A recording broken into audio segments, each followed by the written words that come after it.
I'm Roy Behrens, and I teach at the University of Northern Iowa. I teach graphic design and the history of design. Well, Dazzle came about because so many British ships were being sunk by German U-boats. And they became very frantic about this. And they discovered that they were asking the wrong questions about ship camouflage, which is very different from ground camouflage. They were trying to make the ship invisible, which is not possible. There were all sorts of reasons, but one was the smoke coming out of the smokestack. Another was they had microphones underneath the ocean so they could hear a ship coming for miles. So the importance of what Norman Wilkinson came up with is he said, I'm going to change the problem. The problem is not to make a ship invisible, it's how to prevent it from being struck by a torpedo.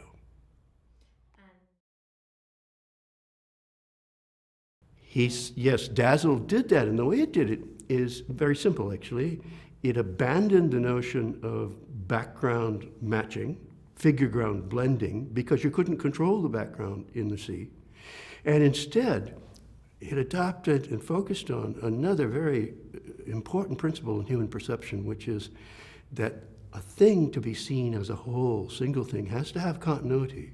And if you break into it with difference, especially radically unexpected difference that contradicts the structure of the thing you're trying to hide, you can prevent it from being seen even though it's right in front of your eyes. Okay, there are two developments, and one is what I've just been talking about, which is called disruptive coloration. So you can disrupt anything, no matter what direction it's headed in. But there's also something which is properly dazzle painting, and which was practiced by the British and then developed in other ways by the Americans. And that is where you combine it with perspective illusions. So the whole point is that if the ship is going this direction, it's going to be over there by the time the torpedo gets over there. But if it's going this direction, it's going to be over there. Wilkinson said, all I need is an 8-degree or 11-degree error on their part, and I'm safe. After the war, MIT, they tested models, and they found that the best models threw off experienced ship captains by as much as 55 degrees. That's amazing. And people still doubt if it worked. And they're right to doubt it, but we have no way of confirming now because the conditions have changed so radically. Well, I think that it has always influenced art in the sense if you go back before World War I, you find the roots, the basic practices of dazzle and illusionistic misdirection happening for centuries. Oh, for centuries. Probably can't find the beginning of it.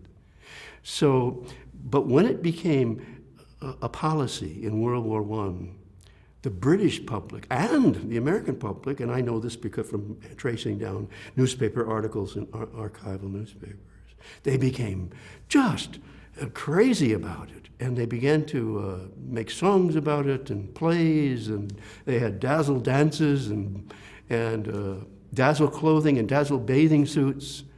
They just became fascinated by it. You know, it's the same fascination with a harlequin. It's kind of a harlequin effect.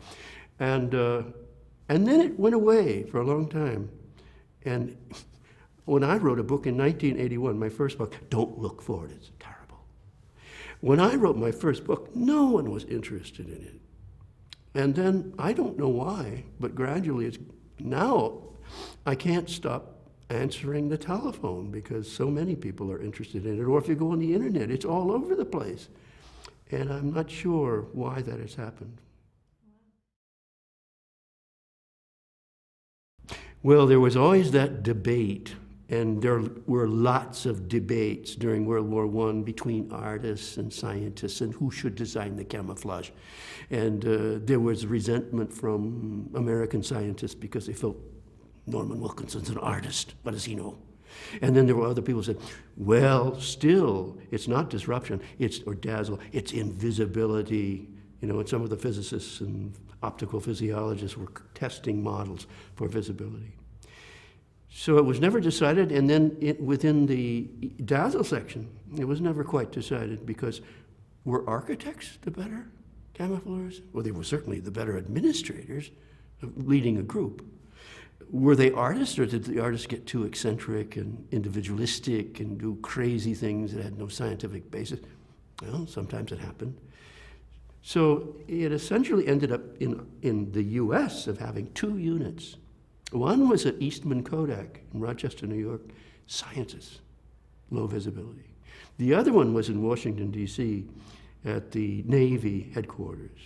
And that was supervised by two people, Van Buskirk, Harold Van Buskirk, who was an Olympic fencing champion, but also an architect, you see? And then under him were these other two sections, the art and the science. And the man heading the art science was Everett Longley Warner, who was an American impressionist, not an avant-garde painter, had no feeling for avant-garde. But if you look at his ship designs, they look like something out of Futurism, Cubism, Vorticism. He couldn't stand those things, didn't understand why anyone would ever do them. But when he applied them to ships and saving lives, he understood it perfectly. Yeah, if you look at military vehicles, airplanes, ships, to some extent, certainly some of the clothing outfits, you'll find that it's still being used.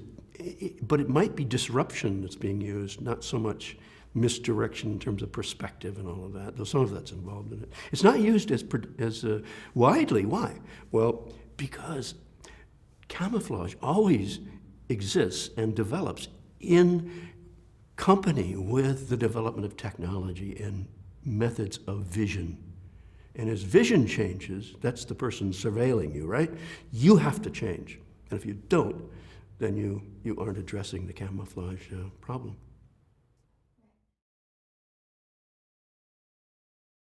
Well, I think it's a great idea, and one of the things great about it is that people, as we've said, really are drawn to these kinds of patterns.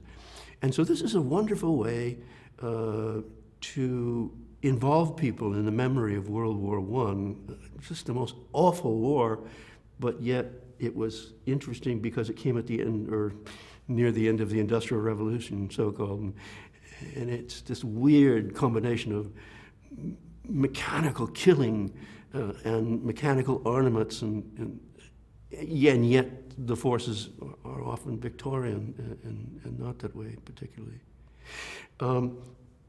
I thought that there was one of those that was I was just taken aback.